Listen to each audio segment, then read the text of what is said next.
Hello everyone, Paul Hof-Mahoney here with Isaac Wood from the 2025 NCAA Cross Country Championships at the Gans Creek Cross Country course in Columbia, Missouri. Champions were crowned today. Isaac, what a day of cross country. Yeah, this is a moment for accountability, I think, for the things that I've said, for the things that happened out here, to see where, what we thought was going to happen and then what actually happened. And isn't that why we love sports? It's always up in the air until the actual day. Yeah, and today there were so many great storylines coming into this meet, but I think the one that a lot of people were most excited about and where we'll start is that women's individual race. The defending champion, Doris Lemngole, the upstart freshman from BYU, Jane Hedengren, and through 5K, it was a battle, and then the champion showed her medal. Isaac, what did you see in that women's race? Yeah, I think it was fun. I mean, it went out the way we kind of thought, honestly. Like, it was, a lot of times in cross-country races, it actually just doesn't go the way you think. Like, there's always some sort of wrinkle or something. And it really just did Jane and Doris together for a long time, and I think that pace just kind of wore on Jane a little more than I think she thought it was going to. And Doris has a level of quality of, like, she's run at world championships. Like, she's I think there's a certain level of confidence that kind of came with that, to be honest, like, when we were picking who's going to win, that maybe we should have accounted for is, like, that really, really high level actual championship racing experience. Jane's running some big time races, but she's still young. She's a true freshman in college, right? And so I still think that Jane, she's going to learn a lot from this. But Doris was clearly, the better athlete today. And I think from my perspective watching it, I think she just kept tightening the screws as that final K plus went on, and it was clear that she had a lot more in there, really. Yeah, I mean, a true freshman hanging with the 5th best steeplechaser in the world this year, and I think one of the top 10 steeplechasers in history off time. Like, that's nothing to be disappointed about. Were you kind of surprised with how much Doris's moves seemed to really break Jane? Like, did you think there would be more of a response? I think there were several moves that were just subtly, like, Jane did match. I think, like I said, I do think that Doris was kind of, she just kept kind of tightening the screws is the phrase I want to use. I think she just kept trying to make these little moves on her to kind of gauge what she would do.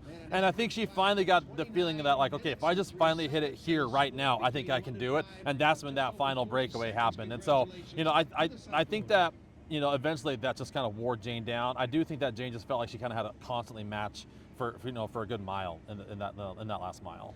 Yeah, and then that third spot, it's the same finisher as last year, Hilda Olemomoi, but I mean, we were talking about it a little bit before we started. Hilda went from 20th at 4K to 3rd at the close. And Hilda hasn't even been the best runner on her own team this year.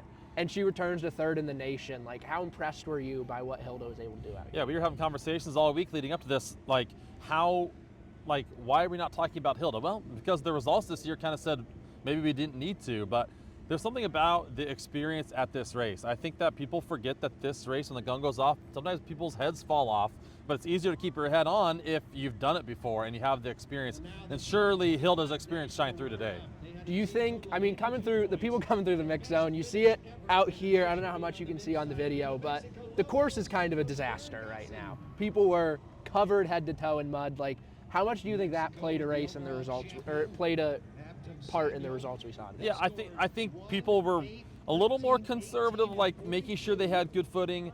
I think that you're always just going to be maybe not quite sure about where you're stepping, and when that's the case, it kind of can get you out of a rhythm. So I think that some of the rhythm runners might have struggled later on in the race than maybe than we thought they might. Earlier on in the race, they looked good, but I think as it got chewed up more and more, it became less of a rhythm race and more of a mutter course. And I think we saw that in the team results as well, and in the individual results with those who got out well and looked good early, maybe really good track athletes, who then maybe as it got muddier, it got harder and harder for them to kind of get that rhythm. Yeah, we'll move to the women's team race now, and the Wolf Pack are back on top, 114 points for NC State to take the win. 5, 6, 24, 35, 44 for their points in the top 5. I guess, Isaac, like, what did you see out of Lori Hennessy's Yeah, squad I need obviously some accountability from me for picking Oregon twice in a row. I'll never do it again. Even if they're the clear favorite next year, maybe I don't know if I can. I don't want there to be an Isaac Wood curse, like the Madden curse. So we're just gonna, that's not a thing. I really obviously, you know, I did mention yesterday, if you actually watched the whole prediction, I did mention that if Hartman was healthy and okay, I thought they were probably the better team, but I wasn't sure. Clearly she was. We knew that from a K in that Hartman was fine. The key for me was Hannah Gapes. Who was their number one? I mean, she ran an unbelievable race, controlled, strong, ran for their team. To me, Gapes was the real hero for NC State. I mean, Gapes was 8th at this meet last year, and I feel like that's something that really not a lot of people were talking about, because it's easy to get overwhelmed with Grace Hartman, who was 6th today. And Napoleon. Angelina Napoleon, who, you know, her season has just been going on basically since last September now. A long year for Napoleon. She finishes 40th, gets an All-American honor as like one of the best steeplechasers in the world. Is NC State's 4th scorer. Yeah, and I thought that one thing that, again, we should have probably considered when we were talking about individuals is, and we talked about how, you know, there's a level of like having been here before that helps you feel more confident here. Like clearly Gapes is confident here, you know, at the national meet, right? And I think that was another just indicator that that level of experience is actually really important, and you can't overlook that when it comes to like taking a look, when you're starting to look at predictions is, you know, okay, who has run well here before? Well, if they've run well here before, the likelihood of them running well here again is really high. BYU takes 2nd in that team race. Riley Chamberlain, really impressive day for 4th. Neela Roberts finishes just out of the All-American, but they get all 5 inside the top 55. Yeah, I mean, I thought Riley Chamberlain, maybe the most underrated performance of the day from Riley. And the thing about Riley that I thought was fantastic is she ran really smart. She was in 17th at the K, went 19, 12, 11, 5, 4. And so she really ran within herself, but gave her a chance to still be in the mix, right? And that's, as a coach, that's really what you want. You want your athletes to get out well enough that if things go well, the final, you know, K or 2, that they can get a lot of the dead meat. And I think Riley did a good job of that. Oregon takes home 3rd, New Mexico 4th, rounding out the podium. It looks like the biggest kind of surprise team here was NAU came in ranked 14th. They finished 8th. So that's a great result for Jared Cornfield in his first year at the head of the Lumberjacks. Moving into Isaac, do you have any other notes on the women's race? You know, really the biggest thing I wanted to mention was New Mexico. I think we had conversations that we thought New Mexico's women were good, and they just needed help from like a Jasmine Wood and Nicole Jansen and Alice Seguin, and that's what they got. Those women really came through for them, and you know, I think that on paper they looked like a top 4 team all year, but maybe hadn't quite had that day. And so much about, you know, the NCAA meet is just it needs to happen on the day, getting the pieces that all click kind of at the right time. And New Mexico clearly had that today. That was their best performance for sure. I will say there was one point in the men's race where I was standing behind some of the New Mexico girls on the course, and I think it was some of their women that have come over from the UK. They were joking. They were like, we didn't come over here to run on muddy courses. We came over here to run on golf courses in carbon-plated shoes. So if this course was beat up by UK standards, I think it shows this was real cross-country today. The purists are having a heyday here for sure.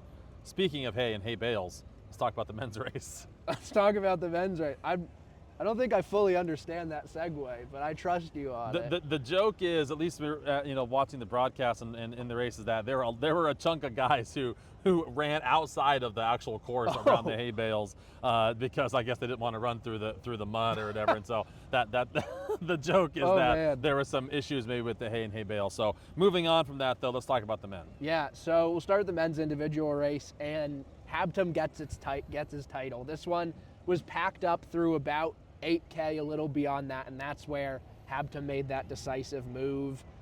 Runner-up 2 years in a row. Now he finally gets his title, Habtom Samuel of New Mexico.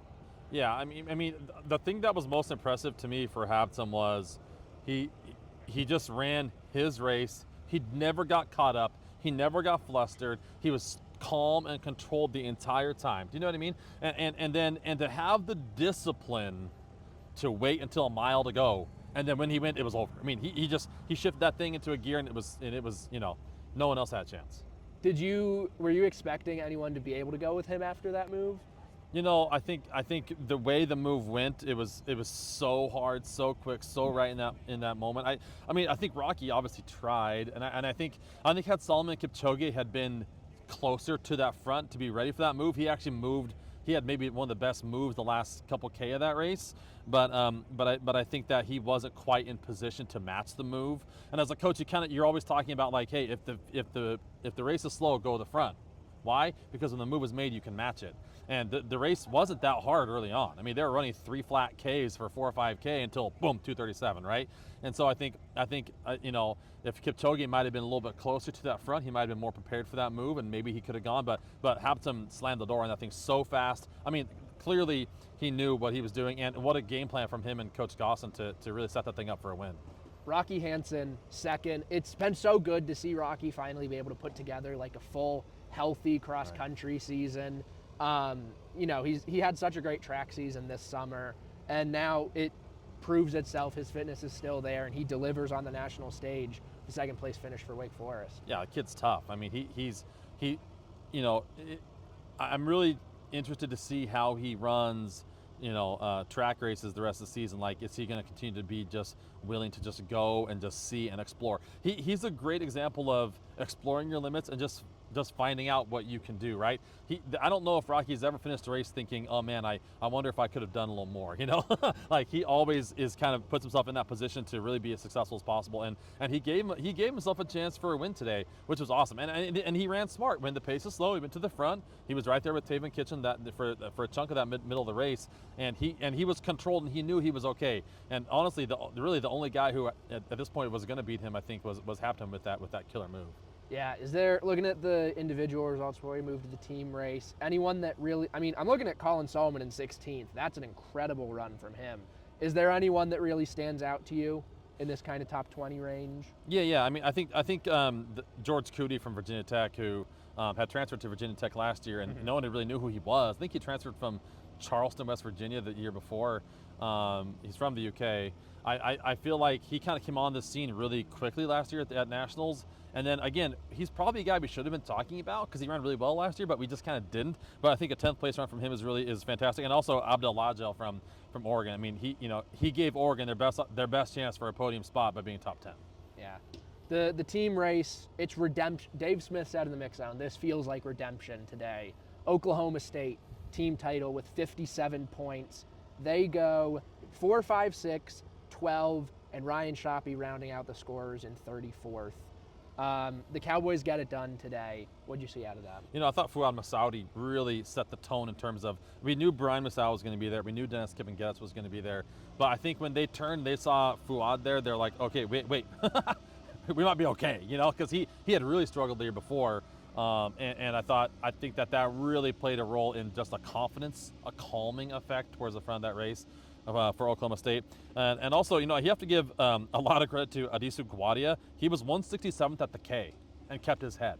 He went 167, 141, 103, 83, all the way down to the final 10K. He was 12th. And just his ability to stay calm in that moment, I thought was really impressive. Yeah, I mean, so Dave in the mix zone almost started tearing up talking about what this run's means for Fouad Massaoudi. And he said Ryan Shoppey moved up 40 spots from 7K to 10K. And the way he talked about it was really interesting. Like, basically the conversation with Ryan going in was like, take the first couple Ks easy, and then if we need you, you need to be able to bring it home. And so right at about, I think Dave said it was like 7 or 8K, he saw Ryan and said, Ryan, we need you.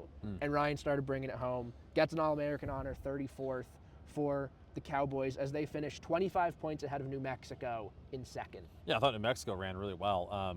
You know, we had talked about the key for New Mexico was going to be how well Matthew Kosgei was going to run, and he clearly ran well. But the other guy that also ran really well for them was Iker Sanchez Lopez, who we hadn't even talked about. He was kind of the, like, you know, well, outside of these 5, we'll kind of see what they've got for that. Well, clearly he's a very good 6. I mean, him finishing 61st still gives them, you know, they would have been second whether they were scoring Iker or Matthew, and you know, I think they were able to really, I think having Habtom in the pack, you know, for quite a while, I think helped kind of bring all the other guys with them, because it was you know, they talked on the broadcast about, like, oh, it looked like this is an Oklahoma State training run. Well, to be fair, it looked like it was a New Mexico training run as well. I mean, you know, Habtom, Kiprotis, Kiplagat, and Chirchir were all just there, kind of together, out like on a little tempo. I mean, 3 flat pace, you know, per K is really probably tempo pace for those guys here, and I think they were able to really kind of stay calm together in that pack, and that I think that really elevated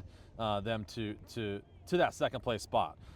As we talk about the third place team, Iowa State, really, last year they had someone fall in that race that really impacted their ability to win. Well, same thing happened today. Through the results, they were in second, first, and then fourth, and fourth at 4K. And you're like, wait, what happened? Well, Sanele Masundo fell and dropped 146 spots, and was in 175th at 4K. Moved up 50 spots in a K, which, oh man, if you could just like tell him in the moment, just ease into that just a little bit more, I think he would have had a little bit left at the end. He dropped 18 spots the final K, which again, I don't know if that changes how they look, at the finish. But don't you think him falling and kind of the panic around, oh crap, what's happening? I think impacted them, that top group and where they thought they were going to be able to finish, as a team. Yeah, I mean, for Iowa State, like, they get 4 All-Americans, but they were 15th, 22nd, 23rd, 36th. So it's a great day for the Cyclones, but when you're going against OK State, like, you can't have, I guess, mistakes like that. Or, I don't know if you can really call falling down a mistake. Sure. It probably wasn't really his fault. The bummer is when you have a B+ day at Nationals, it's usually a good sign, because everyone else is like, like I always say, and I probably said too much, like their heads are falling off. But I think they had a good day. But if anyone was going to beat Oklahoma State, you had to have an A+ day. There's no other way around it. You had to have the perfect day today to beat Oklahoma State, and clearly, having one of your studs fall is just not a perfect day. Yeah, and you almost got that 4th spot on the podium, man. right? Oregon Close. went out super hard, They did. but kind of faded to 5th. They faded. Syracuse comes through, justifies their 4th place ranking, finishing 4th as a team. They were 19th as a team at 2K and come through to finish 4th. Sam Lawler, 31st. Peter Walsdorf, 37th, are their All-Americans. How impressed are you with what the Orange put out there today? Yeah, when Syracuse won, decade plus ago now, they ran a similar way where they just went out smart and kind of moved. And Brian Bell, their coach, he knows that that's kind of how you have to run this race most of the time. Now, of course, you say that, and then the race kind of goes a certain way, and you're like, oh, well, you should have run it this way this time, right? So it's kind of hard to know. But I would say, clearly they were confident in their fitness, right? Because if when you're confident in your fitness, you don't have to play this I'm going to try and die game. You're gonna be like, well, I can run with it myself. I'm okay. And that's why, although they were sitting in what, 19th at 2K, they were cool. It was fine. It didn't really matter. Like, they had their guys there. They were fine, and they all moved up. I mean, every single guy over the final K moved up almost 9 to 15 spots on average, and that is just an incredible showing of an intelligent, strategic race. Kind of surprises, I guess, for the men's team race, or outperform. There were a lot of teams that really kind of outperformed their ranking. Eastern Kentucky came in ranked 20th. They finished 9th. Virginia Tech, 23rd. They finished 14th. Oklahoma, 24th. They finished 15th. Any other kind of impressive notes from this men's race that you think? I was going to talk about Eastern Kentucky. I mean, in years past, to be honest, I think Eastern Kentucky's been that team that's been ranked like in the 20s, then maybe kind of struggled at this race, and this is probably one of their best men's team finishes they've had in a long time. They put it together, and so I think for me, like, seeing Eastern Kentucky finally put the pieces together, because they're year in, year out, Eastern Kentucky is a very gifted, talented team, and so putting it together today, I think, is really, really happy for Coach Erdman there at Eastern Kentucky. And I would say also Oklahoma. Again, the problem is when these the coaches who vote in these polls and rank these teams, they're ranking them based on like what they feel like is like the total quality of the team, and they're not really looking at like where they're going to score at nationals, because if they were, you would know that Oklahoma's got 3 or 4 really good low sticks, and that at the NCAA meet in a field of 261. Like if you have low sticks, like that's going to be a massive, boon for them to be able to move up and finish a lot higher than those teams who have maybe good depth, but they don't have anyone in the top 50 or top 75. Those teams are going to find themselves more towards the back. Yeah, I mean, like you said, so Oklahoma gets Ronald Ngedich 49th, Evans Biwott 56th. Great runs from those Sooners. That does it for these 2025 Cross Country National Championships. Isaac, a pleasure out here being with you, and we're back to Terre Haute next year. Love Terre Haute. Cross Country Town, USA. See you then.